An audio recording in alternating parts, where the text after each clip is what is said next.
तो बिहार शरीफ और सासाराम में हुई हिंसा का 6 दिन हो चुका है और आज बिहार विधानसभा में इस पर हंगामा भी हुआ है। मेरे साथ इस वक्त जेडीयू से जमा खान मौजूद है बातचीत करने के लिए। बिहार सरकार में आप मंत्री भी हैं, लेकिन आपका असेसमेंट क्या कहता है, क्या कुछ हुआ और उसमें फीडबैक क्या मिला? देखिए, फीडबैक का ये है कि ये बड़े दुर्भाग्य है, हम क्या बताएं, ये हम लोग जितने लोग हैं सरकार के तमाम लोग परेशान हैं, क्योंकि ये जो फीडबैक मिल रही है ये आपको भी मिली होगी, ऐसा नहीं है, सब जानता है। इसमें षड्यंत्र किया गया, सुनियोजित ढंग से पहले से प्लानिंग की गई थी कि ये काम करना है। सबसे बड़ी बात यह है कि आपने बिहार के अंदर देखा होगा, जो नेता का कार्य बोल रहा है, विकास बोल रहा है, भाईचारा मोहब्बत का पैगाम लेकर चलते हैं, या पूरा देश देखता है और दुनिया के लोग सराहते हैं इनके कार्यों को। ये देखकर इनको जलन हुई और ये देख रहे हैं ये लोग 24 में इनका जो भी होगा वो देखने में 0 पर आउट हो जाऊंगा। 24 के अंदर ये महागठबंधन परिवार एक मुस्त होकर चुनाव लड़ने जा रहा है। जनता विकास की ओर है, जनता विकास को देखकर महागठबंधन को वोट करेगी, मान नेता के नेतृत्व में वोट करेगी। इसको देखकर उनको जलन है। दूसरा रास्ता इनको अख्तियार करने को नहीं मिला, ये समझे कि यही सबसे अच्छा है कि उन्माद फैलाकर भाईचारा बिगाड़कर हम कर सकते हैं। आपने देश के अंदर देखा है, जहां जहां ये लोग नहीं है ऐसी हरकतें करते रहते हैं, कोई नई बात नहीं है। मैं कहूँगा आपके माध्यम से कि ऐसे लोगों से जनता होशियार रहे। जनता नहीं होशियार रहेगा तो ये लोग ऐसे लोग हैं कि बीच में घुसकर किसी असामाजिक तत्व को लगाकर अमन चैन शांति छीन लेंगे दोनों समाज का, दोनों परिवार का, जो कि भविष्य में फ्यूचर के लिए गड़बड़ हो जाएगा। आज जो भाईचारा मोहब्बत को लेकर हमारे नेता के नेतृत्व में नीतीश जी चल रहे हैं, इसको लोग बिगाड़ना चाहते हैं।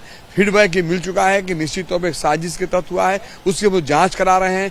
ये निश्चित है अब ऐसा नहीं होने जा रहा है और हम लोग साजिश के तहत जो ऐसा किया है, कोई भी हो, किसी समाज से धर्म से बिलोंग करता हो, कोई भी प्रशासनिक आदमी हो, उसको हमारी सरकार नहीं छोड़ेगी, उस पर नजर लगाए हुए हैं। हिंसा एक दिन नहीं हुई है, 31 अप्रैल को शोभा यात्रा में हिंसा हुई, फिर अगले दिन 1 अप्रैल को भी हिंसा हुई, फायरिंग हुई, पथराव हुआ, ये सब क्यों हुआ?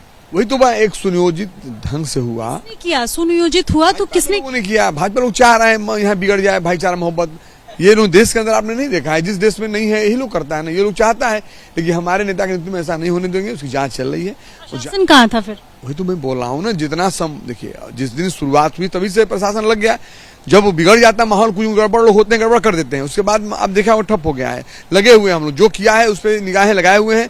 नेता ने निर्देश किया है, उस अधिकारी को, सारे अधिकारी लगे हुए हैं। जो भी गड़बड़ लोग होंगे उनको छोड़ा नहीं जाएगा। आपने देखा कई लोग जेल चले गए हैं, कई लोग गिरफ्तारी हुई, मदरसे जला दिए गए, दरगाह जला दिया गया। ये सब कोशिश किसने की? बता तो रहा हूँ, आप कई बार पूछिएगा ये बात को। मैं कह रहा हूँ कि जो असामाजिक तत्व हैं, जो बीजेपी के लोग हैं, जो उनको चुनाव जानने में हार रहा हूँ, ऐसा हरकतें करते रहते हैं। देश के अंदर उन्होंने किया है, नया बात बिहार के अंदर नहीं किया है, देश के अंदर किया। विधानसभा में लोग करता है, नहीं चलने देता है। उनका एक ही है मकसद कि हमको 24 में आना है। कैसे आना है? काम दिखाकर आ नहीं सकते हैं।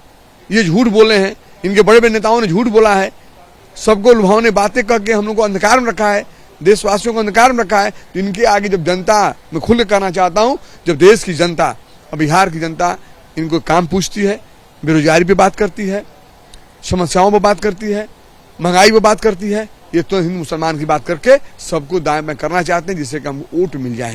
ये सिर्फ वोट की राजनीति करते हैं, कुर्सी की राजनीति करते हैं। किसी की जान चली जाए उसको कोई मतलब नहीं।